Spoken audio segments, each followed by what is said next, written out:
এই মানুষ এবং জিন জাতির হিসাব আল্লাহ রাব্বুল আলামিন দীর্ঘদিন যাবৎ নিতে থাকবেন একজন একজন করে, একজন একজন করে আল্লাহ রাব্বুল আলামিন হিসাব নিতে থাকবেন। সেদিন আল্লাহ রাব্বুল আলামিন যে সূর্য আছে, সূর্যের যত প্রকার তেজ আছে, তার যত প্রখরতা আছে, সব কিছু সেদিন প্রকাশ পাবে। সূর্য মানুষের আধাত উপরে চলে আসবে, জমিনটা হবে তামার মতো, সেখানে পা রাখলে পায়ের মধ্যে ফুটে যাবে, ঠোসা ফুটে যাবে। সেদিন কোথাও কোনো ছায়া থাকবে না যে মানুষ ওই সূর্যের প্রখরতা থেকে বাঁচার জন্য একটুখানি ছায়ার মধ্যে দাঁড়াবে, এমন কোনো সুযোগ থাকবে না। তবে আল্লাহ রাব্বুল আলামিন সেদিন সব কিছু তো ধ্বংস হয়ে যাবে। আল্লাহ তাআলার যে আরশ আছে, সে আরশটা থাকবে সেদিন। সেই আরশের ছায়াটা একমাত্র সেদিন হবে। আরশের ছায়া ব্যতীত সেদিন আর কোনো ছায়া থাকবে না। স্বাভাবিক সূর্যের প্রখরতা, নিচে তামার জমিন, দীর্ঘ সময়ের মানুষের হিসাব নিকাশ চলবে। মানুষ সবাই চেষ্টা করবে আরশের ছায়ার মধ্যে একটু দাঁড়াতে, এটা স্বাভাবিক। কিন্তু আল্লাহ রাব্বুল আলামিন সেদিন সবাইকে তার আরশের নিচে, আরশের ছায়ার নিচে স্থান দিবেন না। নির্দিষ্ট কিছু লোককে আল্লাহ রাব্বুল আলামিন সেদিন আরশের ছায়ার নিচে স্থান দিবেন। আল্লাহ রাসূল সাল্লাল্লাহু আলাইহি সাল্লামের ভাষায় 7 প্রকার লোক, 7 প্রকার লোক যারা 7টা গুণে গুণান্বিত, এমন লোকদেরকে আল্লাহ রাব্বুল আলামিন সেদিন আরশের নিচে স্থান দিবেন। আল্লাহ রাব্বুল আলামিনের নিকট আমরা দোয়া করছি, আল্লাহ রাব্বুল আলামিন যেন আমাদেরকে সেই 7 গুণে গুণান্বিত হয়ে, 7 গুণে নিজের জীবনটাকে সাজিয়ে আল্লাহ তাআলার সেদিন আল্লাহ তাআলার সেই আরশের নিচে যেন আমরা স্থান করে নিতে পারি। আল্লাহ তাআলা আমাদেরকে সেই তৌফিক দান করুন।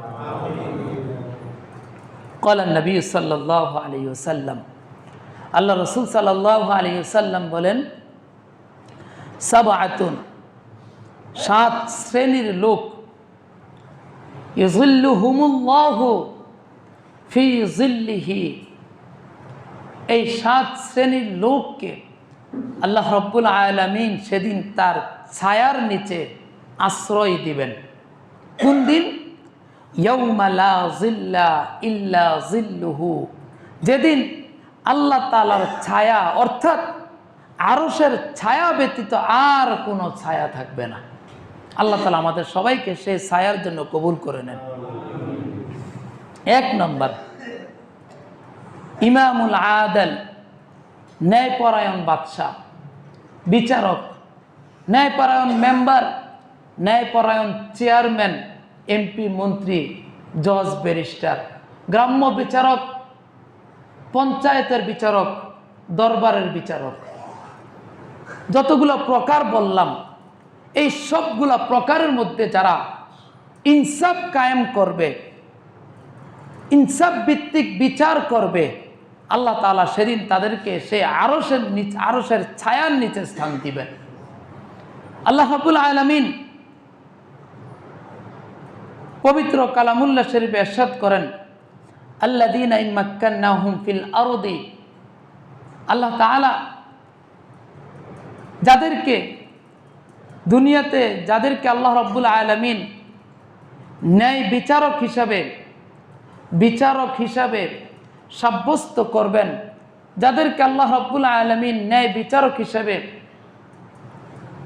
তার কিতাবে লিখে রাখবেন, তাদের আল্লাহ রাব্বুল আলামিন বলেন যে তাদের 4টা গুণ।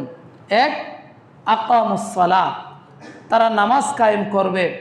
ওয়া আতাউজ যাকাত, যাকাত আদায় করবে। ওয়া আমারু বিল মা'রুফ, সৎ কাজের আদেশ করবে। ওয়া নাহাউ আনিল মুনকার, অসৎ কাজের নিষেধ করবে। একেবারে গ্রাম পর্যায় থেকে, গ্রামের পঞ্চায়েত দরবার থেকে নিয়ে একেবারে রাষ্ট্রের শীর্ষ পর্যন্ত যে ব্যক্তিগুলা যাদের উপর বিচারের ভার দেওয়া আছে, তাদের মধ্যে যদি এই 4টা গুণ থাকে, তারাই হবে ইমামুল আদেল, অর্থাৎ ন্যায় বিচারক। একজন মেম্বার, তার মধ্যে যদি এই 4টা গুণ থাকে, সেই হবে ইমামুল আদেল। একজন গ্রাম্য পঞ্চায়েতের যিনি দরবার করে বিচার করেন, উনার যদি এই 4টা গুণ থাকে, উনি হবে ইমামুল আদেল। তাকে আল্লাহ রাব্বুল আলামিন আরশের ছায়ার নিচে ছায়া দেন। আল্লাহ রাসূল সাল্লাল্লাহু আলাইহি সাল্লাম বলেন, যারা ইমামুল আদেল হবে অর্থাৎ ন্যায় বিচারক হবে, তাদের কিছু গুণ তিরমিজি শরীফের 3598 নম্বর হাদিস, হযরত আবু হুরায়রা রাদিয়াল্লাহু তাআলা আনহু বলেন যে ন্যায় বিচারক যারা আছে, তারা যখন দোয়া করে আল্লাহ রাব্বুল আলামিন সাথে সাথে তাদের দোয়াকে কবুল করে নেন।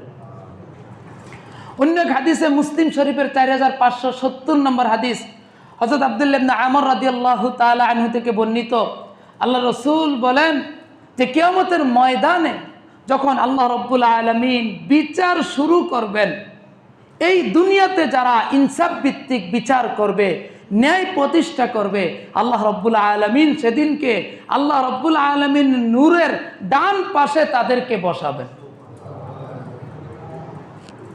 তাহলে 1 নম্বর কি? ইমামুল আদেল, ন্যায় বিচারক।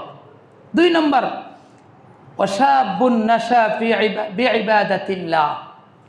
2 নম্বর হচ্ছে ওই যুবক যে তার যুবক থাকা অবস্থায় সে তার যৌবনকে মূল্যায়ন করেছেন, আল্লাহ রাব্বুল আলামিন তাকে আরশের ছায়ার নিচে স্থান দিবেন, যেদিন কোনো ছায়া থাকবে না। আল্লাহ রাসূল সাল্লাল্লাহু আলাইহি সাল্লামের হাদিস, তিরমিজি শরীফের 2415 নম্বর হাদিস, হযরত আব্দুল্লাহ ইবনে মাসউদ রাদিয়াল্লাহু তাআলা আনহু থেকে বর্ণিত যে কিয়ামতের ময়দানে আল্লাহ রাব্বুল আলামিন প্রত্যেকটা মানুষকে বিশেষ কিছু প্রশ্ন করবেন। তার মধ্যে একটা প্রশ্ন, কমন প্রশ্ন, যেটা সবাইকে করবেন, সেটা হচ্ছে যে বান্দা, আমি তোমাকে একটা যৌবন দিয়েছিলাম, সেই যৌবন কালটা তুমি কোন কাজে ব্যয় করেছো? যৌবন কালটা তুমি কিভাবে অতিবাহিত করেছো? এই প্রশ্নটা আল্লাহ রাব্বুল আলামিন সবাইকে করবেন, আমাকে করবেন, আপনাকে করবেন, সবাইকে করবেন। অন্য এক হাদিসে আল্লাহ রাসূল সাল্লাল্লাহু আলাইহি সাল্লাম বলেন, মুসলিম শরীফের 6893 নম্বর হাদিস, হযরত আবু হুরায়রা রাদিয়াল্লাহু তাআলা আনহু থেকে বর্ণিত যে আল্লাহ রাব্বুল আলামিন যখন মানুষদেরকে জান্নাতে নেবেন, জান্নাতে কোনো শিশু থাকবে না, আবার জান্নাতে কোনো বৃদ্ধ থাকবে না, বুড়াও থাকবে না। আল্লাহ রাব্বুল আলামিন যাদেরকে জান্নাতের জন্য কবুল করবেন, সবাইকে আল্লাহ রাব্বুল আলামিন যুবক হিসাবে জান্নাতে প্রবেশ করাবেন। এখন এই যৌবন কতদিন থাকবে? আমার আপনার বয়স যখন 40, 42, 45 হয়, যৌবন ধীরে ধীরে শেষ হয়ে যায়, কিন্তু জান্নাতীদের যৌবন কতদিন থাকবে?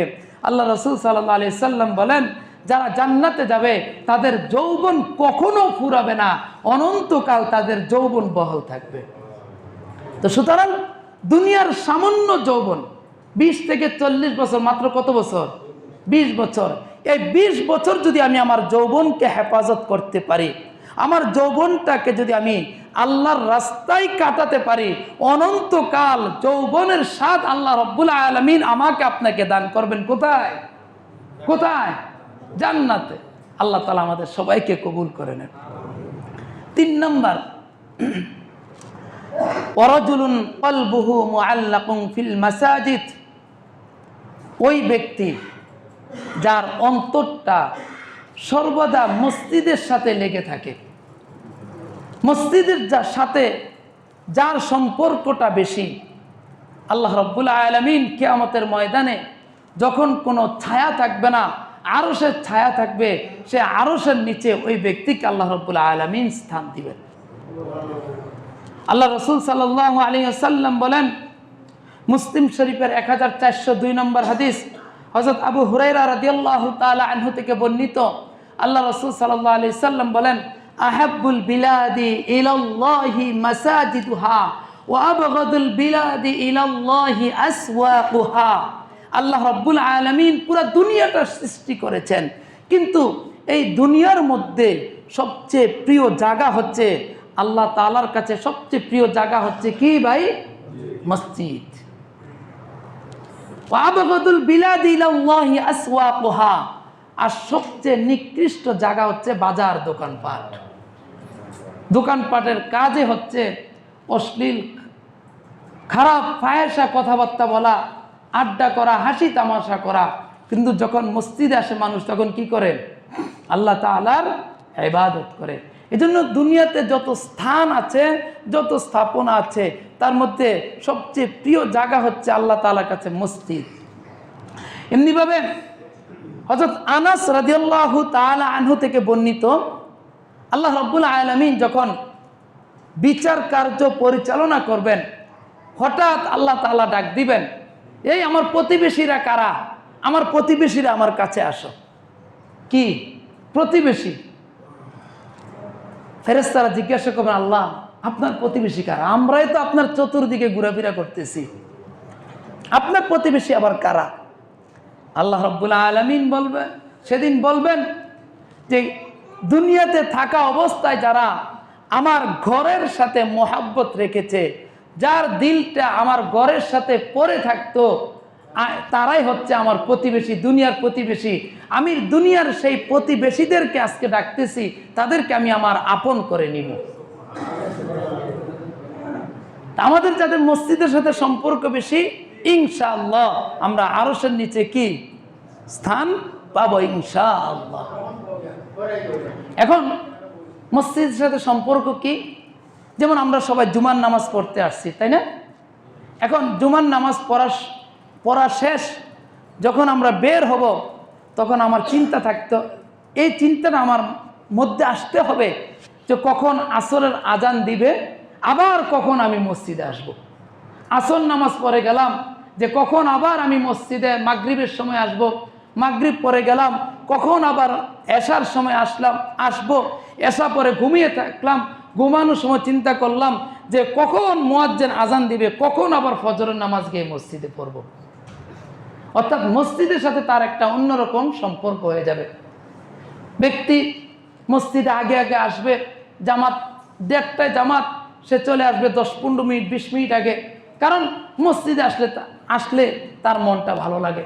আবার মসজিদ থেকে যাবো কি সবার পরে, কারণ যতক্ষণ মসজিদের সাথে থাকবে ততক্ষণ মানুষ কার রহমতের নিচে থাকে? আল্লাহ তাআলার রহমতের মধ্যে। মসজিদ থেকে বাইর হইলেই শয়তান আক্রমণ করে, কারণ শয়তান বাইরে অপেক্ষা করতেছে। শয়তান বাইরে অপেক্ষা করতেছে, শয়তান বলতেছে আয় আয় আয়, তাড়াতাড়ি আয়, তাড়াতাড়ি আয়, তুই আসলে তো তোর সাথে আমি আলিঙ্গন করবো। এই জন্য দেখবেন যে সালাম ফিরাইলে আসসালামু আলাইকুম রহমতুল্লাহ, আসসালামু আলাইকুম রহমতুল্লাহ, আস্তাগফিরুল্লাহ পড়তে পারি না,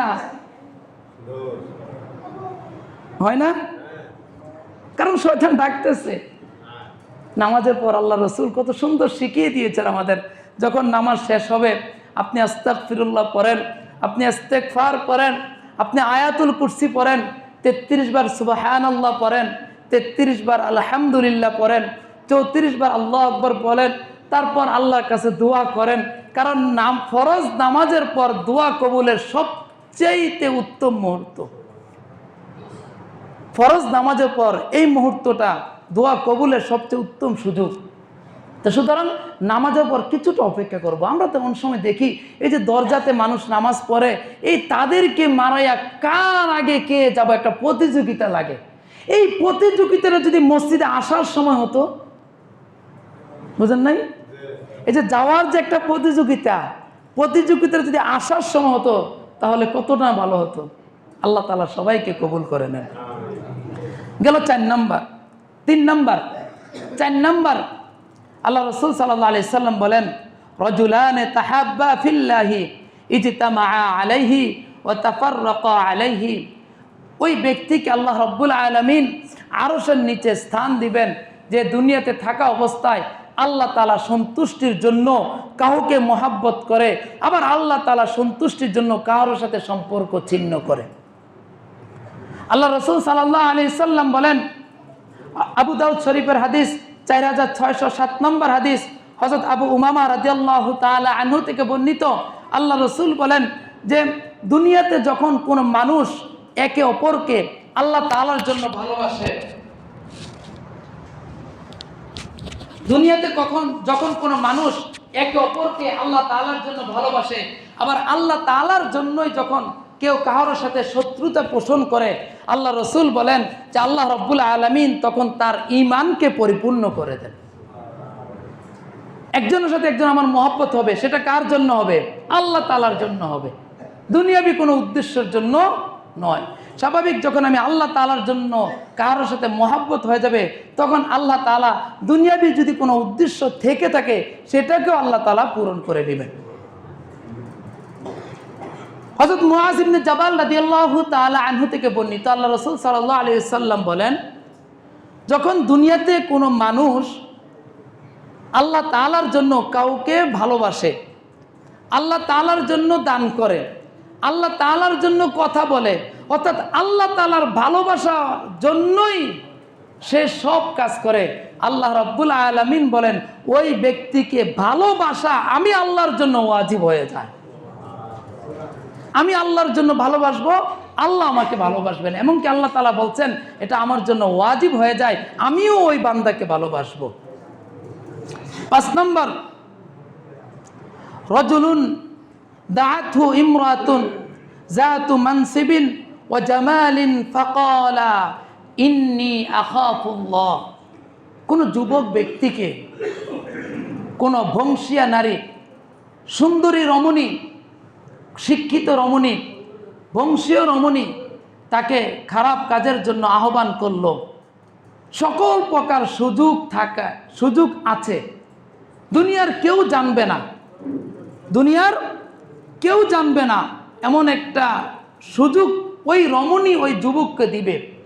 কিন্তু যুবক যদি ওই মহিলাকে সাথে সাথে বলতে পারে ইন্নী আখাফুল্লাহ, আমি আল্লাহকে ভয় করি, আমার এই রমণী দরকার নাই, দুনিয়ার আরো সুন্দরী রমণী আমার দরকার নাই, আমি একমাত্র আল্লাহ তাআলাকে ভয় করি। আল্লাহ রাব্বুল আলামিন বলেন, বান্দা আমাকে ভয় করার জন্য তুই দুনিয়ার সুখ স্বাচ্ছন্দ্য ছেড়ে দিয়েছিস, আমি আল্লাহ তোকে আরশের নিচে স্থান দিব। হযরত ইউসুফ আলাইহিস সালাতু ওয়াস সালামের কথা জানি না আমরা, যিনি সবচেয়ে সুন্দর ছিলেন, ইউসুফ আলাইহিস সালাতু ওয়াস সালাম। যখন মিশরের বাদশাহ ওনাকে কূপ থেকে নিয়ে ওনার রাজমহলে রাখলেন, মিশরের যিনি বাদশাহ ছিলেন ওনার স্ত্রী ছিলেন জুলেখা। জুলেখা এই ইউসুফ আলাইহিস সালাতু ওয়াস সালামকে দেখে আশেক হয়ে গেল। একটা সময় ইউসুফ আলাইহিস সালাতু ওয়াস সালামকে একটা রুমের মধ্যে নিয়ে গেলেন, যেই রুমটাতে যাওয়ার জন্য 1টি 2টি 3টি দরজা নয়, 7টি দরজা ছিল, অর্থাৎ সেখান থেকে বের হয়ে আসা মুশকিল ছিল। অত্যাধুনিক প্রযুক্তির 7টা দরজা পেরিয়ে ইউসুফ আলাইহিস সালাতু ওয়াস সালামকে জুলেখা একটা রুমের মধ্যে নিয়ে গেল, যেখানে দুনিয়ার কোনো প্রাণের অস্তিত্ব ছিল না। জুলেখার ইচ্ছা ছিল ইউসুফ আলাইহিস সালাতু ওয়াস সালামকে দিয়ে তার নিজের চাহিদা পূর্ণ করবে। ইউসুফ আলাইহিস সালাতু ওয়াস সালাম যখন বুঝতে পারলেন, বললেন ইন্নী আখাফুল্লাহ, আমি একমাত্র ভয় করি কাকে? আল্লাহকে ভয় করি। এটা বলে দরজার দিকে রওনা দিলেন। কোরআনের মধ্যে পাওয়া যায় এত অত্যাধুনিক দরজা। ইউসুফ আলাইহিস সালাতু ওয়াস সালাম যখনই দরজার সামনে যায়, দরজা খুলে যায়, দ্বিতীয় দরজার সামনে যায়, দরজা খুলে যায়, তৃতীয় দরজার সামনে যায়, দরজা খুলে যায়, চতুর্থ দরজার সামনে যায়, দরজা খুলে যায়, পঞ্চম দরজার সামনে যায়, দরজা খুলে যায়, ষষ্ঠ দরজার সামনে যায়, দরজা খুলে যায়, সপ্তম দরজার সামনে যায়, দরজা খুলে যায়, অটোমেটিক খুলে গেছে। কে করেছেন? আল্লাহ। সুতরাং দুনিয়াতে চলতে গেলে, বিশেষ করে যাদের উঠতি বয়স, যৌবনে পদার্পণ করেছেন, কত রকম অফার আসবে। অফারে আমার মন দেওয়া যাবে না। আমি ভয় করব একমাত্র আল্লাহকে। আজকে যদি সুন্দরী রমণী থেকে আমি আমাকে নিজেকে হেফাজত করতে পারি, এর চেয়েও কোটি কোটি গুণ বেশি সুন্দরী নারী আল্লাহ রাব্বুল আলামিন যদি আমি জান্নাতে যেতে পারি, সে জান্নাতে আল্লাহ তাআলা আমাকে হুর দান করবে। দুনিয়ারটা ভালো না আখিরাতেরটা ভালো? দুনিয়ার যৌবন 10 বছর 20 বছর, আখিরাতের যৌবন চিরস্থায়ী। আল্লাহ তাআলা সবাইকে কবুল করুন। 6 নম্বর, গোপনে দানকারী। আল্লাহ রসুল বলেন, রজুলুন তাসাদ্দাকা বিসাদাকাতিন ফাআখফাহা, যে ব্যক্তি গোপনে দান করে আল্লাহ রাব্বুল আলামিন কিয়ামতের ময়দানে তাকে আরশে আজিমের ছায়ার নিচে স্থান দিবেন। আল্লাহ রসুল সাল্লাল্লাহু আলাইহি সাল্লাম বলেন, বুখারী শরীফের 1410 নম্বর হাদিস, হযরত আবু হুরায়রা রাদিয়াল্লাহু তাআলা আনহু থেকে বর্ণিত, যে ব্যক্তি আল্লাহর রাস্তায় দান করে, বাহ্যিকভাবে দেখা যাচ্ছে যে তার সম্পদ কমে যাচ্ছে, কিন্তু আসলে তার সম্পদ কমে না, বরং আল্লাহ রাব্বুল আলামিন দানের বদৌলতে তার সম্পদকে বাড়াইয়া দেন। সূরা বাকারার 271 নম্বর আয়াত আল্লাহ রাব্বুল আলামিন বলেন, যারা গোপন সদকা করে আল্লাহ রাব্বুল আলামিন তাদের গুনাহকে মাফ করে দেন।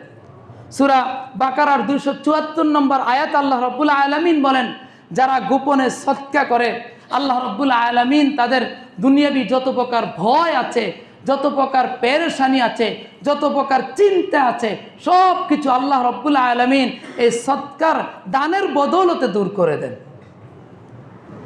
7 নম্বর, রজুলুন যাকারাল্লাহা খালিয়ান ফাফাগাত আইনাহু।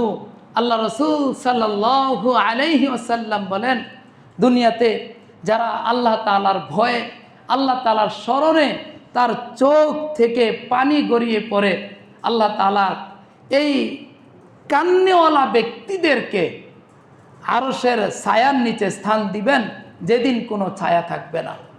রাসূল আকরাম সাল্লাল্লাহু আলাইহি ওয়াসাল্লামের হাদিস, তিরমিজি শরীফের 1639 নম্বর হাদিস, আব্দুল্লাহ ইবনে আব্বাস রাদিয়াল্লাহু তাআলা আনহু থেকে বর্ণিত, আল্লাহ রাসূল বলেন, যারা দুনিয়াতে আল্লাহ তাআলার স্মরণে কান্না করে, আল্লাহ তাআলার ভয়ে কান্না করে, ওই কান্নাওয়ালা চোখকে, কান্নাওয়ালা দেহকে জাহান্নামের আগুন কোনোভাবেই স্পর্শ করবে না।